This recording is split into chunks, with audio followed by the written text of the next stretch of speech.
Boa noite, pessoal! Tudo bem? Sejam bem-vindos a mais uma live do Push Econômico. E hoje a nossa live é sobre qual o impacto da pandemia nas contas públicas. E hoje eu tenho um convidado mais que especial que se chama Mário de Lima. E eu vou esperar um pouquinho o pessoal entrar para a gente começar a live e eu poder chamar eles. Boa noite, Milton. Tudo bem? Para quem não me conhece, meu nome é Amanda Stevanovic, eu sou economista e especialista em investimentos. Estou com esse projeto educacional para expandir e facilitar, desmistificar a economia para mais pessoas. Quem quiser mandar essa live para outras pessoas também tem um aviãozinho aqui. E essa live vai ficar disponível no IGTV, no Instagram e eu vou disponibilizar também no LinkedIn e no Facebook. Vou esperar um pouquinho o pessoal entrar aqui.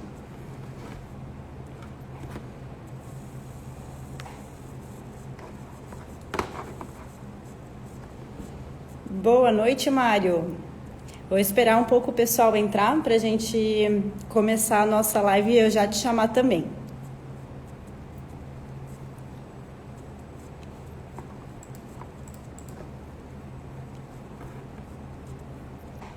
Boa noite, Helder.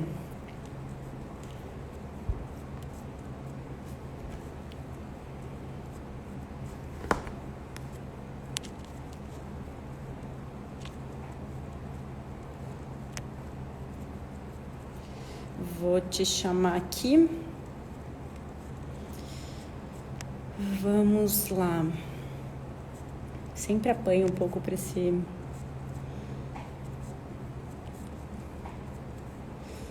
Boa noite, Guilherme.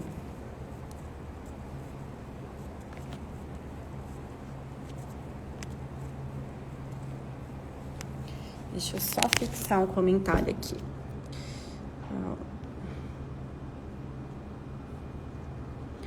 Da pandemia nos gastos públicos.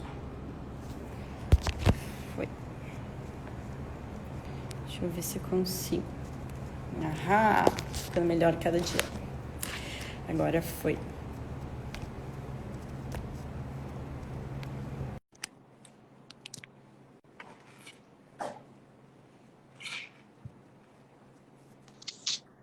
Boa noite, Mário. Tudo Olá, bem? boa noite, tudo bom? Como é que Tudo vai? ótimo, tudo certo. É um prazer participar aí desse teu canal, que é muito bom, assim, as pessoas sempre falam muito bem e tá fazendo sucesso aqui no Rio Grande do Sul. Sério, que legal. É, Fico bem verdade. feliz. Bem feliz mesmo. Prazer é o meu de você ter aceitado aqui o convite para fazer mais uma live aqui do Post Econômico, poder estar participando desse projeto educacional também. Uhum, Eu acredito muito na educação e eu escolhi a área que eu mais amo para poder é, estar facilitando e estar distribuindo conhecimento também. E chamar pessoas legal. especialistas que também gostam desse assunto para poder ir agregando cada vez mais. Mário, gostaria que você se apresentasse, falasse um pouquinho mais sobre a tua formação, sobre os seus trabalhos. Me conta um pouquinho mais. Eu também estou te conhecendo hoje, né, via live, e vi Claro, que você já fez alguns trabalhos ali sobre gasto público. Eu achei bem interessante, acho um tema super atual. Eu também tenho curiosidade de entender um pouco mais, uhum, e eu vejo que essa questão dos gastos públicos tem impactado diversos setores, diversos índices, mas gostaria que você se apresentasse primeiro. tá bem. Bom, meu nome é Mário Jaime Gomes de Lima, né? O pessoal que me conhece como Mário de Lima. Eu sou economista há uns 15 anos, né? Faz um bom tempo, ou mais, 15, 16 anos, né? Sempre estudei finanças públicas, né? Busquei saber como funcionavam as finanças públicas, assim, a minha graduação, eu analisei as finanças públicas do Rio Grande do Sul, né? Especialmente a dívida pública do Rio Grande do Sul. Eu lembro que na época assim, era um tema bastante inovador e desafiador, quando eu comecei a estudar isso, porque isso foi em 2004, 2003, e isso foi, então, um instrumento, assim, que foi muito utilizado, essa minha monografia, assim, ficou muito boa, assim. E meio que me encaminhou, assim, para a área acadêmica. Não que eu, depois, não fui direto para a área acadêmica, trabalhei com consultoria na área de gestão pública, Olha, mais especificamente em finanças públicas, por meio de projetos de modernização da administração pública, especialmente projetos de modernização da área fiscal da administração pública. Esses programas ainda existem até hoje, eram programas do Banco Mundial e do BNDES, era o PMAT do BNDES, e o PNAFM do Banco Mundial. E aí, então eu pude, do BIRD, desculpa, e então eu pude desenvolver muitos trabalhos nessa área. Assim. Então, eu trabalhei em vários municípios fazendo mudanças estruturais que pudessem colaborar numa melhoria da gestão das finanças e no aumento da arrecadação. Depois que eu tive essa experiência com consultoria, eu fui convidado para trabalhar na Prefeitura de Porto Alegre, na Secretaria de Planejamento Urbano. Então, trabalhei um pouco também com urbanismo, mesmo que ali eu não trabalhasse diretamente com urbanismo, eu trabalhei com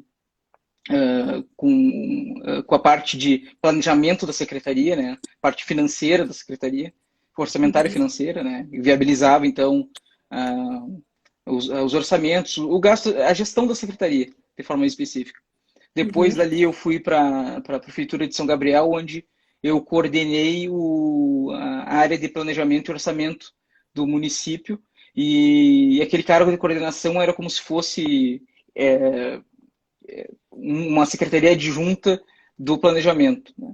Aí eu fiquei um ano nessa secretaria, voltei para Porto Alegre, eu fazia um trabalho junto à Força Sindical, e aí eu prestava serviços para a Força Sindical, e aí eu fiquei, em definitivo, como economista da Força Sindical até 2013. Em 2013 eu fui trabalhar na Câmara de Vereadores de Porto Alegre, e onde eu tive a oportunidade de trabalhar como assessor técnico, depois como coordenador da bancada de um partido político, e depois eu acabei sendo supervisor do gabinete de um vereador. Né? E essa foi a minha segunda experiência no Legislativo. Minha primeira foi na Assembleia Legislativa do Rio Grande do Sul, quando trabalhei como assessor técnico. Foi meu primeiro trabalho, aliás. Trabalhei como assessor técnico analisando as finanças do município, dos municípios do estado do Rio Grande do Sul, na Comissão de Assuntos Municipais. E aí, então, depois só que eu fui para a consultoria. Né? E aí, em 2016, no final de 2016, teve a eleição, tal. Em 2017, entrou um novo prefeito em Porto Alegre, e eu fui convidado pelo secretário da Fazenda do município, que estava assumindo o cargo, a me somar à administração, e aí eu comecei a atuar como economista da Secretaria da Fazenda de Porto Alegre, onde eu estou até o momento. Né? Agora, com essas mudanças decorrentes das eleições e da nova administração, é provável que eu fique, mas ainda estamos num processo de transição e vamos ver o que acontece. Mas, certamente, vou continuar atuando na área pública e, em especial, na área das finanças públicas. E em 2020, né, eu comecei como conselheiro regional, como conselheiro do Conselho Regional de Economia. E também atuo como professor universitário há quase 10 anos. Então, tem uma trajetória muito grande, bem grande aí, grande não, antiga, né, eu diria. Uhum. E minhas áreas de pesquisa são desenvolvimento regional, políticas públicas de desenvolvimento regional, para ser mais exato, e no meu doutorado eu acabei analisando o desenvolvimento regional a partir da gestão dos recursos hídricos. Então, a ideia de discutir o meio ambiente, a sustentabilidade, em especial as águas, foi o que me atraiu a dar continuidade nos estudos. Essa é a minha história. Eu te falei, né, que meu TCC foi mais ou menos com isso, mais ou menos por aí também, nesse caminho de desenvolvimento econômico, políticas públicas e desenvolvimento sustentável. Uhum. E orientada pelo Guilherme, né? Pelo Grande Guilherme, Guilherme. Grande Guilherme. Abração, Guilherme. Então, Mário, para a gente começar o nosso assunto, né? a gente tem que começar pelo básico, que o Claro, claro, meu objetivo é estar educando e levar na mão mesmo. claro. Explica um pouco mais, né, como o que é o gasto público. Vamos começar nesse ABC, né, nesse beabá mesmo, para poder introduzir o pessoal, né? Como é que às vezes as pessoas, gasto público, mas parece que não é a mesma palavra para o fiscal, né? Sim, E sim, sim. vamos É, começar a dar uma introdução de déficit, superávit. tá, tranquilo. A gente tem que entender o seguinte, nesse modelo econômico que nós vivemos, né, sistema capitalista, tá, o Estado ele tem um comportamento que é diferente de outras óticas, né? Então, nesse Estado capitalista, as finanças públicas elas não são observadas apenas como, como uma entidade, digamos assim, autônoma, né? Então, as finanças públicas elas são decorrentes da atividade econômica, seja ela proveniente do setor privado, seja ela decorrente do setor público, né? Então, o que são as finanças públicas? As finanças públicas elas são muito semelhantes às nossas finanças, né? Então, o governo, assim como os indivíduos, eles possuem limitações financeiras, limitações orçamentárias, que em economia nós chamamos de restrições orçamentárias, né? Então, o que acontece? Quando a atividade econômica de um país, né, que é medida pelo PIB, né, é o medidor o indicador mais utilizado, né, quando uma atividade, quando um país possui uma atividade econômica, um país, um estado, uma cidade, essa atividade econômica tem uma parcela dela vira tributo, né? Uma parcela dela se transforma em impostos, né? E essa parcela que se transforma em impostos, né, no fisco, é absorvida pelo Estado, né? O Estado, que eu vou me referir aqui, não é nem o Estado de Santa Catarina ou do Rio Grande do Sul, mas é o Estado no sentido amplo da administração pública, né? No sentido amplo dos poderes. Então, onde tem um executivo que faz esse recolhimento e distribui para os outros poderes, para o legislativo e para o judiciário. Então, o Uhum. poder executivo, quando ele faz essa arrecadação, né, dessa parcela da riqueza que é gerada no meio, na economia nacional, né, e regional, ele faz por meio de uma secretaria ou de um ministério chamado Fazenda, né? Lá na secretaria ou no Ministério da Fazenda, nós vamos ter basicamente dois órgãos. Um órgão que é responsável pela arrecadação, que é a Receita. No caso de uma secretaria municipal, seria a Receita Municipal. No caso de uma secretaria estadual, seria a Receita Estadual. E no caso de um Ministério da Fazenda, seria a Receita Federal, né? Por outro lado, nós temos um órgão dentro da própria Fazenda que cuida da despesa, que nós chamamos de Tesouro, né? Então, nós teremos o Tesouro Municipal, o Tesouro Estadual e o Tesouro Nacional, né?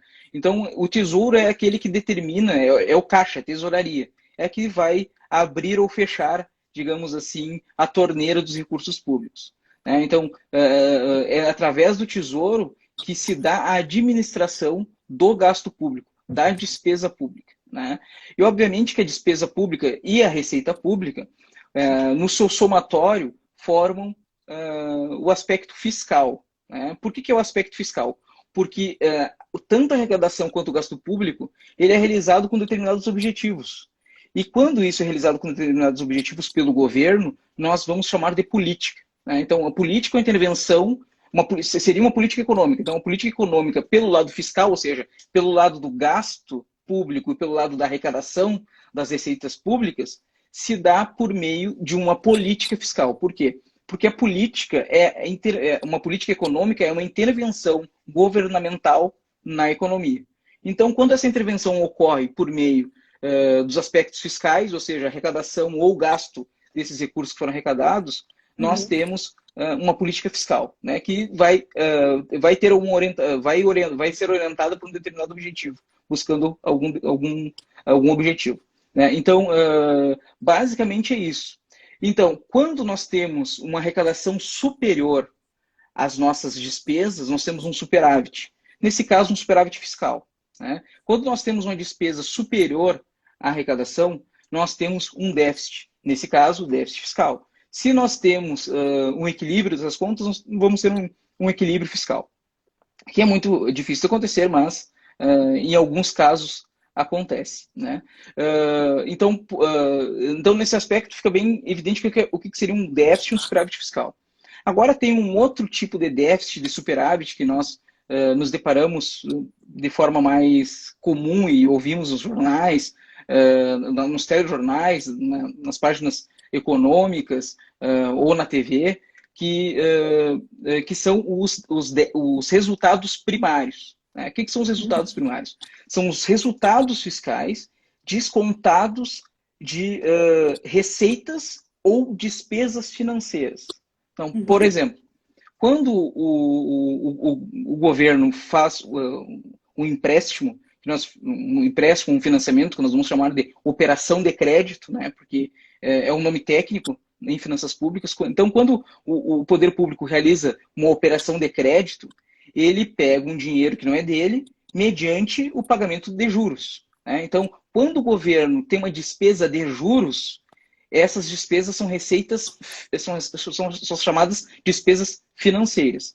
Quando o governo tem uma determinada quantia de dinheiro e coloca no banco, né, o governo foi lá e realizou a arrecadação, é a receita do governo, ele coloca o dinheiro no banco, esse dinheiro no banco tem um determinado rendimento. Esse rendimento é justamente porque alguém está utilizando esse recurso e, ao mesmo tempo, essas pessoas e essas organizações que usam o dinheiro do governo que está no banco pagam juros. Né? E essas são as receitas financeiras. Se eu pegar, então, todas as receitas e todas as despesas e retirar as receitas financeiras e as despesas financeiras, eu tenho um resultado primário. Então, se tirando as receitas financeiras e as despesas financeiras, eu tendo uma receita primária e uma despesa primária, se a receita primária for superior à despesa primária, eu tenho um superávit primário. Se eu tiver uma despesa primária superior a um superávit, a uma receita primária, eu tenho um déficit primário. Né? E o superávit primário é o principal indicador que o mercado financeiro possui em relação aos governos no que diz respeito ao pagamento de juros. Então, o governo utiliza esse indicador, né, determinado pelo mercado, determinado por um grande acordo, né, com o mercado, que o governo precisa realizar superávites primários, ou seja, o governo, de tudo aquilo que ele arrecada, desconsiderando suas despesas e suas receitas financeiras, ele tem que guardar uma parte desses recursos para demonstrar para o mercado que ele tem condições de pagar juros de suas dívidas. Então, basicamente, para a gente começar uma conversa, eu acho que esses conceitos já estão... Eu tentei, pelo menos, deixar claro. Não, tá ótimo. Tranquilo. Super compreensível. E, pessoal, se alguém tiver algum tipo de dúvida, vocês vão mandando aqui também. Quem quiser assistir depois ou pegou pela metade, vai ficar salvo no IGTV e no YouTube. E também quem quiser enviar essa live para outras pessoas, tem um aviãozinho aqui.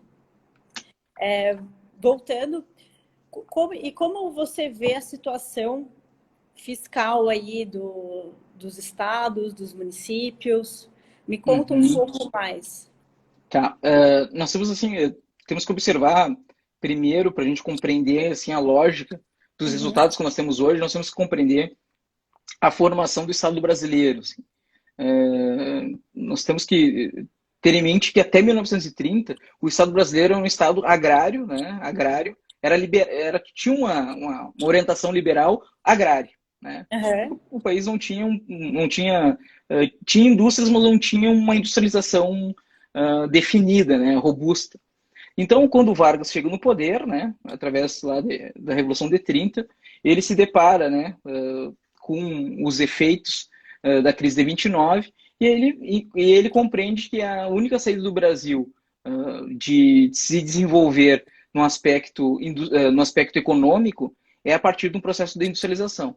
Só que o nosso mercado, né, o nosso capitalismo, né, ele não tem, digamos assim, uma acumulação de riqueza, né, uma acumulação de capital suficiente para fazer frente ao financiamento da industrialização. Então, o Vargas ele tem que fazer um grande pacto nacional para garantir que a burguesia agrícola, né, do Brasil pudesse, então, realizar um acúmulo de riqueza um acúmulo de riqueza a partir de investimentos na indústria, e para isso, então, ele constrói um arcabouço econômico, político, social que se dá na arena do Estado, né? Então, o Estado ele vai ser o chamado, vai ter o nome, vai ser chamado pelos economistas e pesquisadores de Estado compromisso. Esse Estado compromisso, ele tem basicamente o quê? Quais são as características? É a característica de um Estado grande, né? E ao mesmo tempo que ele tem as características de um Estado grande, ele promove o desenvolvimento capitalista no Brasil. Então, é o Estado brasileiro que vai formar, vai construir o capitalismo brasileiro. Para isso, ele tem que transformar a ideia de desenvolvimento, o objetivo que é o desenvolvimento econômico, numa ideologia. Né? Para isso, ele constrói um pacto com as elites brasileiras e com os trabalhadores. Os trabalhadores saem do campo e vão para a indústria, e ao mesmo tempo as elites agrárias, uma parte delas, né, da oligarquia agrária, sai do campo e vai para a cidade. Né? E onde existe maior quantidade de capital para fazer essa mudança é no sudeste brasileiro, né? São Paulo e Rio de Janeiro, precisamente. Então, a União realiza esforços para desenvolver a indústria na região de São Paulo e no Rio de Janeiro, justamente porque ali está concentrado o capital brasileiro proveniente do café, e aí, então, o governo começa a realizar diversas despesas públicas para garantir um processo de infraestrutura que providencie a industrialização, fora outras ações em outros campos que não diretamente infraestrutura. Depois desse processo, no final desse processo, que vai ser ali pela década de 60, 1962, esse processo de desenvolvimento econômico faz com que o Brasil tenha um elevado nível de déficit público e um elevado nível de endividamento. Isso vai fazer, então, com que os militares cheguem ao poder. Quando os militares chegam no poder, eles reduzem esse déficit público, mas, ao mesmo tempo, ao invés de eles expandirem a economia brasileira via déficit público, eles começam a expandir a economia brasileira via expansão monetária, porque a economia mundial está tendo uma expansão e fica muito barato de captar recursos do exterior. Só que a captação desses recursos no exterior se dá por meio de uma estruturação do sistema financeiro nacional, e aí o Brasil começa a emitir títulos para os investidores internacionais em busca de buscar recursos para realizar o desenvolvimento, a segunda etapa do desenvolvimento brasileiro. E aí, então, nós temos uma crescente dívida externa que vai culminar num agravamento a partir da crise do petróleo de 1973 e depois de 1979. Bom, nesse processo, no final desse processo, né, o período militar chega com a grande com a grande defasagem, né, digamos assim, em relação ao mundo, e com o Estado brasileiro completamente desestruturado, né, no que diz respeito ao financiamento das políticas públicas. Então, o Brasil, ao invés de fazer uma reforma do Estado, como os outros países estavam fazendo, né, dentro dessa lógica, não estou dizendo se essa reforma deveria ser o correto, né, era o que deveria ser feito, mas era o processo natural, né, do Brasil ter feito essas reformas, mas o Brasil abre mão de fazer essa reforma do Estado e acaba, então, concentrando seus esforços para combater a inflação. Então, o Brasil tem um processo de, digamos assim, não de destruição, mas de agravamento do financiamento de políticas públicas ao longo de pelo menos 10 anos. E aí chega na década de 80, no final da década de 80, ainda com um elevado nível de endividamento e, ao mesmo tempo, com inflação elevada, que só vai ser corrigida ali através do Plano Real em 1994. Bom, é justamente ali, a partir de 94, que se começa, então, a fazer uma nova reestruturação da administração pública brasileira. Obviamente, eu sou filho de funcionário público, né, funcionário público federal, e eu senti assim, na pele o que significou essa reestruturação. Né? Obviamente que, na época, alguém tem que sempre sofrer nesses processos, né? E alguns grupos econômicos, alguns grupos, obviamente, os mais fracos, né, naquele momento, os trabalhadores, servidores públicos federais, começaram a sentir o peso dessas alterações, mas que eram necessárias. Né? Hoje eu vejo que elas eram necessárias. Não sei se elas foram realizadas da melhor forma possível, mas elas, eu considero que elas tenham sido necessárias. Bom, em 98, então, até 98, o governo brasileiro, federal brasileiro realiza diversas alterações, mudanças na estrutura da administração pública, com privatizações e etc., para tentar reduzir o gasto público, né? E determinar superávites primários, né? Que eu acabei de explicar ali. Por quê? Porque o superávit primário, todo esse movimento que o Brasil fez de estruturar, assim, trazer estabilidade para a moeda, né? Através do plano real, e ao mesmo tempo reduzir os gastos públicos, visavam estruturar o país para o Brasil poder participar do comércio internacional, né? Eram os pré-requisitos determinados lá pelo Consenso de Washington. Então o Brasil estava se reestruturando para poder participar do mercado internacional, para modernizar sua economia, né? Quando o Brasil faz isso, o Brasil, então, ele cria diversos regramentos. Um desses regramentos, né, é a Lei de Responsabilidade Fiscal, que vai determinar uma série de regras para as finanças públicas, né? Então, o que acontece? De lá para cá, em especial em 98, a Lei de Responsabilidade Fiscal de 2000, mas em 98 nós vamos ter uma grande articulação nacional de reestruturação do sistema financeiro dos estados, porque os estados brasileiros emitiam títulos e eles eram super endividados. O governo brasileiro fez o quê? A União comprou essa dívida dos estados brasileiros e aí os estados brasileiros ficaram pagando a sua conta para a União. Então, a União tem um grande crédito com os estados. E isso vai determinar a situação dos estados brasileiros hoje.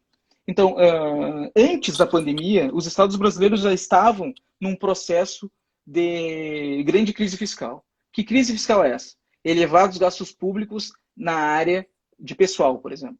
Então, em todos os estados brasileiros, Santa Catarina é uma das exceções, mas quase todos os estados brasileiros tiveram um crescimento muito elevado nas despesas com o pessoal, né? Não que outros estados como Santa Catarina, por exemplo, não tenham esse problema. Tiveram, mas numa velocidade menor, né? Os estados mais prejudicados, tanto com alto nível de despesa de pessoal e com alto nível de endividamento devido àqueles lançamentos, aquele lançamento de títulos no passado que fizeram com que esses estados tenham um grande nível de endividamento, são principalmente os maiores, né? Rio de Janeiro, São Paulo, Minas Gerais e Rio Grande do Sul, maiores em orçamento, né? São os estados com mais dificuldade nas suas finanças públicas. Junto disso, esses estados também têm um elevado nível de gasto público. Então, os estados brasileiros eles têm uma combinação perversa, porque eles têm recursos. Os recursos dos impostos da população não são gastos com prioridade para saúde, segurança e educação. São gastos são utilizados para pagar juros e para pagar servidores públicos, né? Então, obviamente, muitos vão dizer, não, mas sem servidores públicos nós não temos, por exemplo, a entrega do próprio serviço público, né? Mas, ao mesmo tempo, para que nós possamos pagar dívida, o alto nível de endividamento, e ao mesmo tempo gastar recursos com os servidores públicos, isso fez com que reduzisse os valores para que nós realizássemos investimentos. Então, hoje, os estados brasileiros eles gastam dinheiro, os seus recursos, com folha de pessoal, né, com folha de pagamento, endividamento, e aí faltam recursos para investimentos. Então, essa era a vida dos estados antes da pandemia. Se nós olharmos a situação... Aí? E agora, na pandemia? Não, pois antes, só vou fazer a introdução dos municípios, aí eu volto para a pandemia. Claro. E o resultado é surpreendente, né? Os municípios estão numa situação pior, né? Por quê? Claro, se nós observarmos os grandes municípios, a gente não vai ver isso de forma tão clara. Mas 73% dos municípios brasileiros estão ou numa situação crítica ou numa situação difícil nas finanças públicas, né? Então, é muito difícil assim para os municípios sobreviverem. Só para você ter uma ideia, 50% dos municípios brasileiros não conseguem pagar as suas despesas administrativas com seus próprios recursos.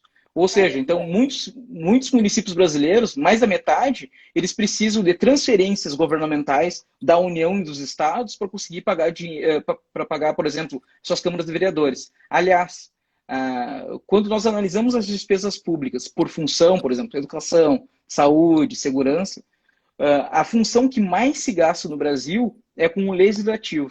O Brasil gasta, o maior volume de recursos que o Brasil gasta é com legislativo. Nós gastamos dinheiro com vereadores, né? Então, existem muitos municípios pequenos que não conseguem recolher impostos suficientes para pagar suas despesas, e aí, então, o dinheiro que poderia estar indo para a saúde, para a educação e para a segurança, estão sendo transferidos para os municípios para pagar as estruturas de câmaras de vereadores. Então, isso motivou o governo atual, agora do presidente Bolsonaro, a apresentar um projeto de um novo pacto federativo, que visa justamente a redução desses municípios. De muitas políticas que o governo atual apresenta, são poucas que eu concordo, e essa é uma delas. Então, essa é a situação pré-pandemia. O que aconteceu agora na pandemia, né? Na pandemia, nós tivemos um problema de redução da arrecadação de ICMS por parte dos estados, né? Que é um imposto de circulação de mercadorias, é como se fosse um imposto de valor agregado, né? Valor adicionado. E nós temos o ISSQN, que é o Imposto sobre Serviços de Qualquer Natureza, né? Vulgarmente conhecido como ISS, né? Mas tecnicamente ISSQN, mas é mais fácil falar ISS. Né? Então, o ISS e o ICMS tiveram uma redução. Né? A previsão dos municípios era de que essa redução ultrapassasse 6 ou 7 ou 9 meses. Né? O que acabou acontecendo? O impacto negativo sobre o ICMS e sobre o ISS ocorreu em 3, 4 meses. Né? Então, inicialmente, essa era a previsão também da Secretaria do Tesouro Nacional. A Secretaria do Tesouro Nacional acreditava que o impacto nas contas públicas pela pandemia seria em torno de 4, 5 meses. Né? Possivelmente, esse impacto possa existir, mas não no sentido de intensidade como se esperava anteriormente. Né? Então, eles ofertaram no início uma ajuda para os municípios para reduzir, para os municípios e para os estados, para reduzir essas perdas do ICMS e também do ISS, ofereceram, então, dentro do seu programa de reestruturação, o valor de 30 bilhões. Quando esse projeto de lei passou pelo Congresso Nacional, né, Câmara dos Deputados e o Senado Federal, esse valor duplicou, foi para 60 bilhões. Então, o cálculo do Tesouro Nacional era que a pandemia poderia trazer um prejuízo para os municípios e para os estados de na perca da receita do montante de 30 bilhões. Lá na Câmara, eles aumentaram esse valor para 60 bilhões.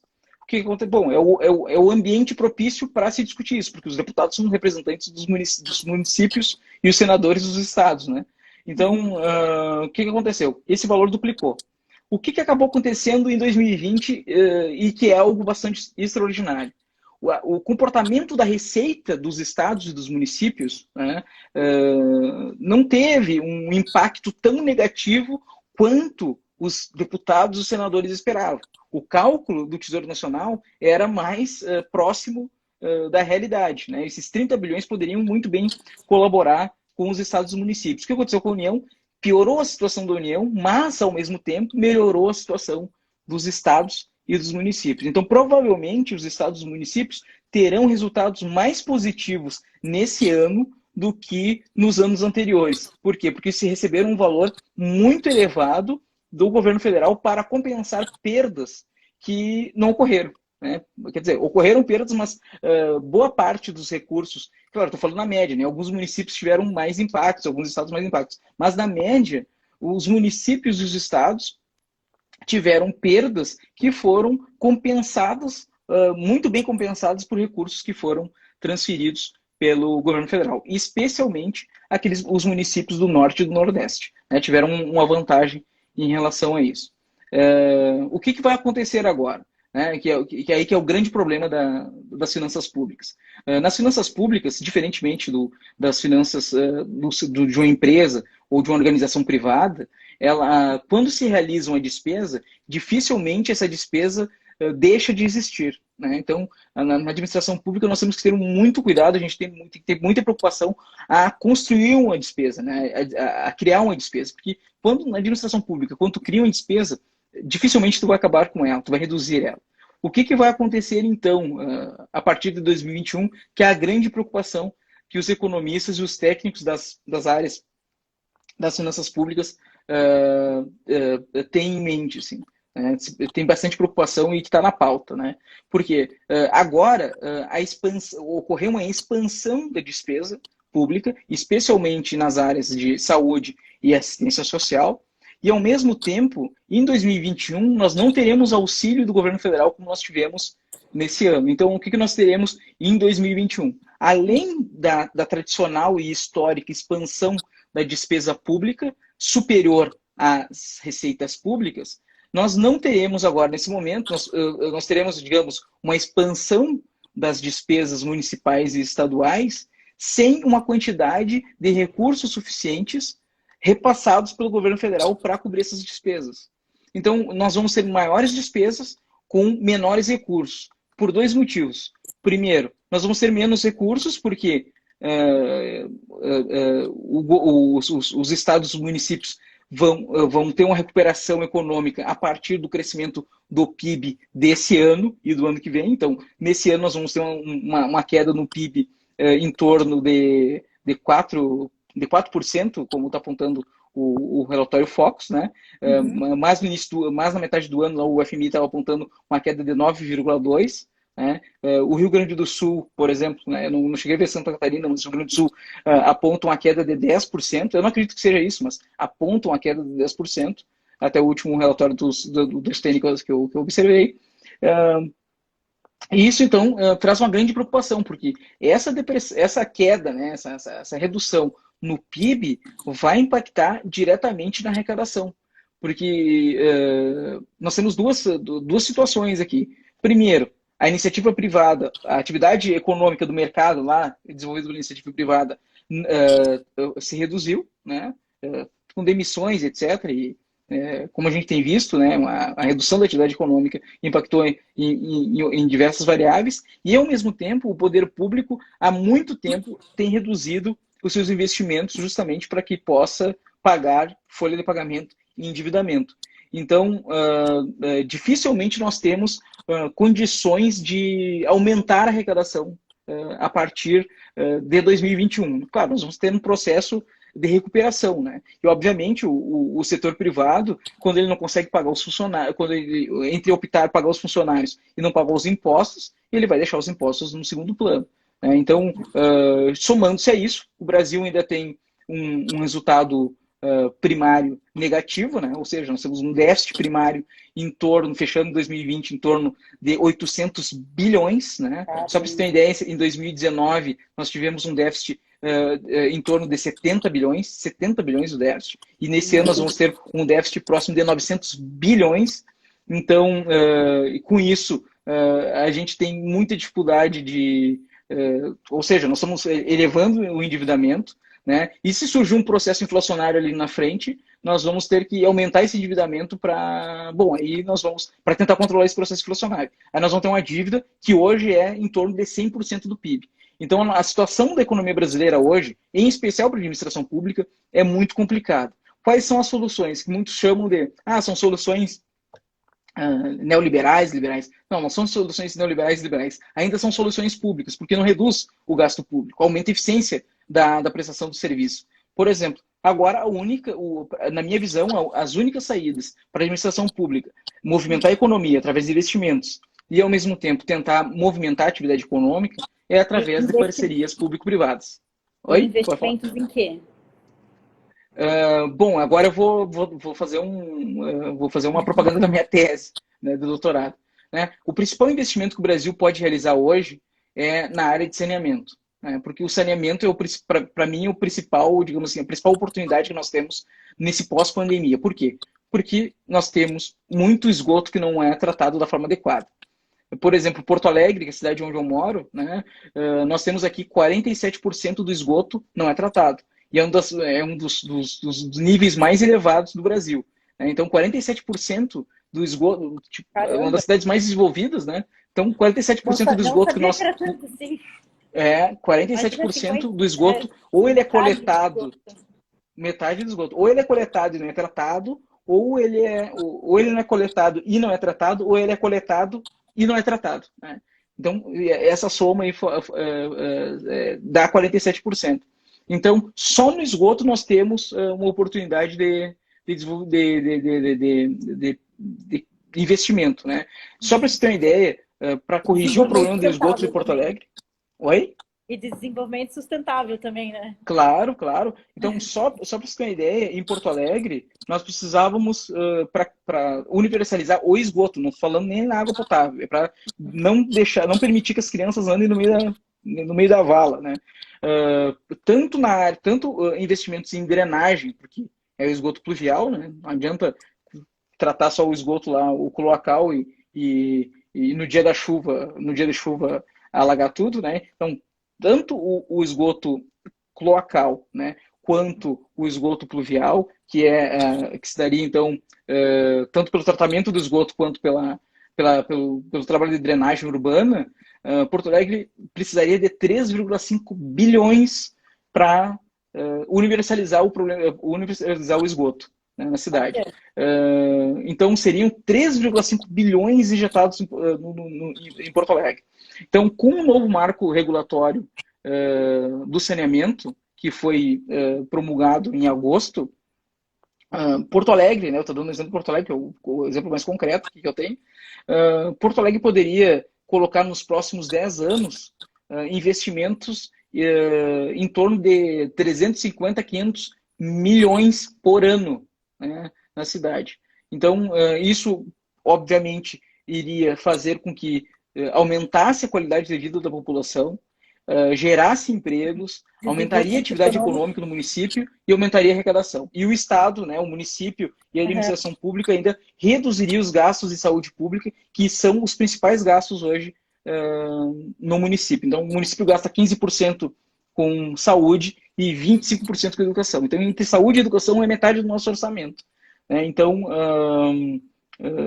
essa para mim é a principal alternativa, porque ninguém mais vai ter interesse de um investimento desse volume num pós-pandemia. Né? Então, se nós pegarmos lá empresas, por exemplo, da Águas, da Abicar, que é da Agbar, que é a Águas Barcelona, por exemplo, do consórcio Suez. Né? Então, estou dando uma ideia aqui, que eles têm seus rendimentos lá, tendo rendimentos de entre 0 e 1% na Europa e nos Estados Unidos, por que não investir no Brasil e ter um retorno superior a isso? Né? Então, para mim, é a grande oportunidade de desenvolvimento econômico do Brasil, tanto no aspecto sustentável, né, no aspecto de trazer saúde para a população. Nós temos o Guaíba aqui em Porto Alegre, despoluiria o Guaíba, né? Obviamente que outras cidades da região metropolitana deveriam fazer a mesma coisa, e ao mesmo tempo alavancaria a atividade econômica e também, então, garantiria aumento da arrecadação. Né? Então, o governo poderia ficar fazendo com essas finanças públicas que são limitadas soluções no déficit previdenciário, no gasto da despesa, e ao mesmo tempo no gasto com os juros, né? E ao mesmo tempo entregar essa parte que ele não está fazendo nada, né? Entregar que ele não tem perna para fazer, ele faz entregar no sentido de pedir a solução para o setor privado realizar isso, e aí ele estaria fazendo então investimento, coisa que ele não faz hoje através do setor público. Então, as minhas palavras iniciais seriam essas. Assim. Não sei se tem uma pergunta relacionada ainda ao pós-pandemia. Tenho, tenho. E qual que é o maior Vamos lá. desafio para implantar esse sistema aí de saneamento básico? Dessa arrecadação, como é que a gente pode tornar isso aí efetivo? Inicialmente tem que ter vontade política, né? Então, por exemplo, eu não sei como é que foram, eu não sei como se comportaram as eleições nas diversas prefeituras do Brasil, mas, por exemplo, Porto Alegre tem o prefeito que se elegeu aqui, ele disse já que ele quer fazer uma solução para o saneamento. Ele não sabe ainda se também da água e também do esgoto, mas só o esgoto, né? Vamos entrar numa questão vamos discutir ideologicamente com quem vai ficar a prestação de serviço de saneamento. Bom, não precisa discutir ideologia. Eu garanto que tanto a esquerda quanto a direita não querem ninguém andando no esgoto, né? Então, a solução se tem para isso, né? Então, primeiro tem que ter vontade política, né? A vontade política, eu acho que todo mundo quer acabar com isso, com doenças provenientes do esgoto, todo mundo quer acabar com esgoto ao céu aberto, né? Então, a vontade política. O segundo momento, que para mim é o mais difícil, é tu ter pessoal qualificado dentro da administração pública para esse tipo de contrato, né? Ou se contrata uma organização para elaborar esse tipo os tipos de estudo e garantir a construção desses investimentos, né? E, ao mesmo tempo, qualificar os servidores para que possam, então, fazer o ajuste desses contratos, né? Ou se faz uma agência reguladora para controlar esse tipo de contrato de parcerias, ou transforma a agência municipal de água numa reguladora, né? Então, eu acho que são esses dois passos. O aspecto normativo, né? A grande lei federal já está estabelecida, né? Que dá garantia jurídica de que os investimentos, caso sejam concedidos os serviços ou realizados PPPs, junto à iniciativa privada, né? Então, o arcabouço jurídico dá a segurança jurídica necessária, não se depende muito do município, o município tem que tem que estruturar um fundo municipal, seja o município, seja o estado, tem que estruturar um fundo municipal para PPPs, né? Para tornar segura a operação e garantir que o contrato seja um contrato justo, né? Um contrato bem definido, não um contrato tipo o da energia elétrica lá do Amapá, né? Não sabe o que acontece. Às vezes, em muitos contratos que são construídos com PPPs ou com concessões, é muito mais vantagem para a empresa concessionária ou pela parceira não realizar o serviço e pagar uma multa, que ela lucra mais pagando multa, do que elaborando o serviço. Então, a grande preocupação é essa. Será que nós temos capacidade técnica jurídica para garantir um contrato que possibilite melhorar realmente a vida da população e não só garantir o lucro das parceiras ou das empresas que abraçam essas concessões, para entregar um trabalho bom, uma prestação de serviços boa, uma infraestrutura eficiente, que o município e o Estado possam abraçar, possam herdar depois do final do contrato, né? Porque é um processo transitório. Eu não preciso ter uma parceria privada para o resto da vida, uma concessão para o resto da vida. Eu tenho um contrato, terminou o contrato, o município e o Estado podem absorver isso. É isso que está acontecendo na Europa. A Europa aproveitou 20, 30 anos de investimentos privados dessas parcerias e nessa construção, aí, nesse processo de investimento, terminou os investimentos, o poder público olhou lá, tá bom assim, tá perfeito, a gente só precisa ficar mantendo.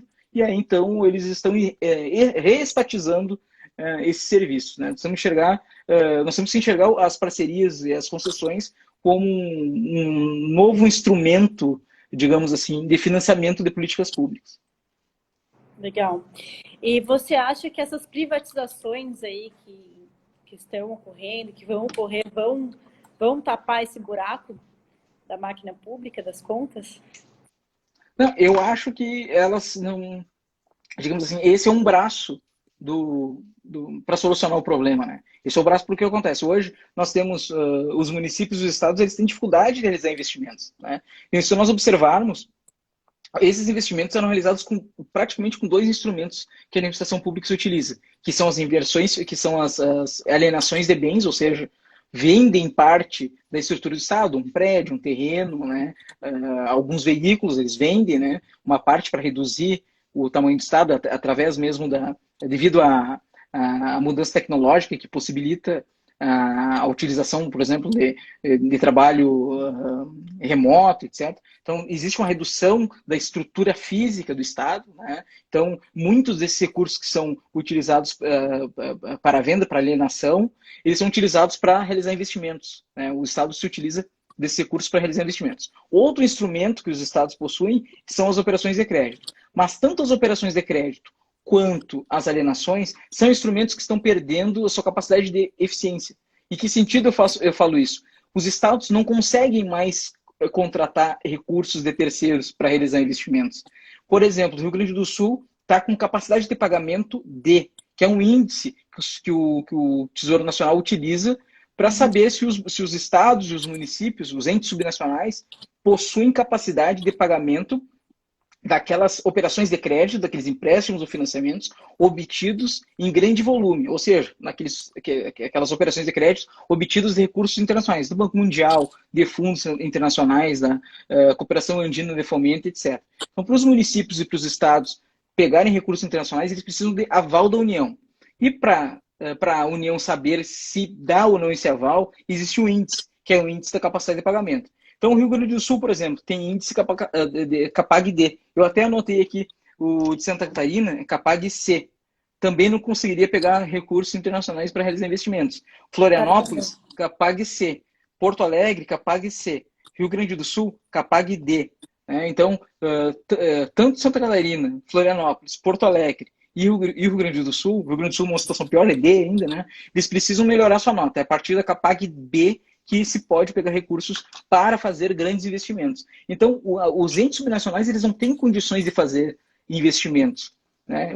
Por quê? Porque boa parte dos seus recursos estão direcionados, como eu disse, para pagar juros e pagar juros para a União e pagar o salário dos servidores. Então, mesmo que nós possamos gritar, não vamos pagar mais a dívida da União. Bom, aí é uma questão política. Mas, tecnicamente, nós não temos esses recursos para realizar investimentos. Então, os dois instrumentos que os governos subnacionais possuíam para realizar investimentos seria ou vender uma parte do seu patrimônio para realizar investimentos para a população ou pedir dinheiro emprestado. Está acabando o patrimônio para vender e realizar investimentos. E, ao mesmo tempo, ele está no nível de endividamento tão elevado e tem uma dificuldade de liquidez de financiar suas despesas, digamos assim, rotineiras, que ele tem impossibilitado de pegar recursos de terceiros. Qual a alternativa que tu tem? PPP. Não tem outra alternativa de investimento. Bom, mas nós somos ideologicamente contra a PPP. Bom, então não tem investimento. Nós vamos pagar salário e vamos pagar juro. Não vou pagar juro? Bom, se eu não pagar juro, se o município, o estado não pagam juros, ele perde uma parcela de transferências da União. Aí vai ter que viver só com seus recursos próprios, que não serão suficientes para ele fazer frente a todas as despesas. Então, as PPPs são um braço só para resolver o problema dos estados e dos municípios, para garantir tanto um aumento de arrecadação, quanto principalmente uma redução da despesa. Né? E quando eu falo redução da despesa, não significa que reduzir o serviço público. Nós temos que melhorar a qualidade do gasto, né? Fazer aquele real valer mais, ter maior eficiência do que anteriormente tinha. Né? E para isso nós precisamos capacitar o servidor público, dar mais condições tecnológicas para que isso ocorra, né? Trazer inovação que os empreendedores no setor privado desenvolvem, incentivar os servidores públicos a criar essa inovação para dentro da administração pública.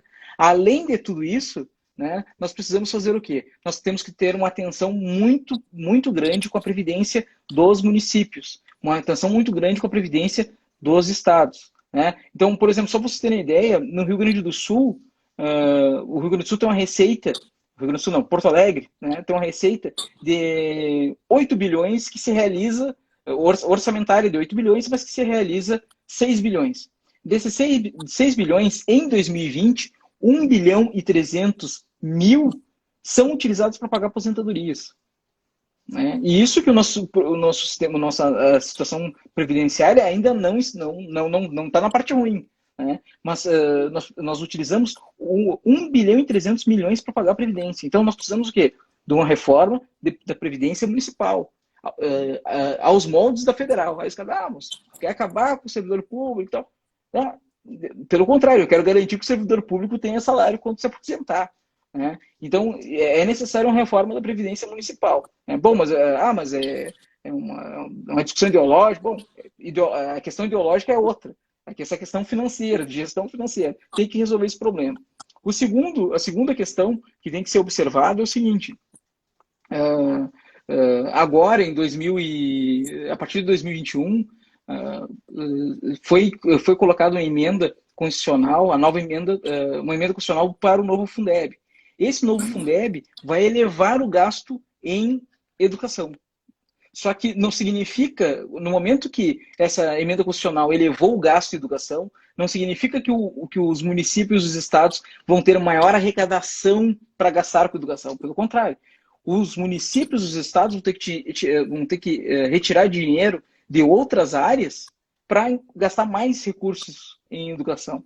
E isso é um problema na gestão pública, os chamados fundos, os chamados recursos vinculados. Por quê? Porque em alguns municípios tu precisa reservar uma quantia maior para a educação, mas em outros municípios tu não precisa gastar dinheiro com educação, precisa gastar dinheiro com saúde. Mas não, a lei determina agora que tu gaste mais grana, né, mais dinheiro em educação. Porto Alegre, por exemplo, tem que gastar 300 milhões a mais. Oi?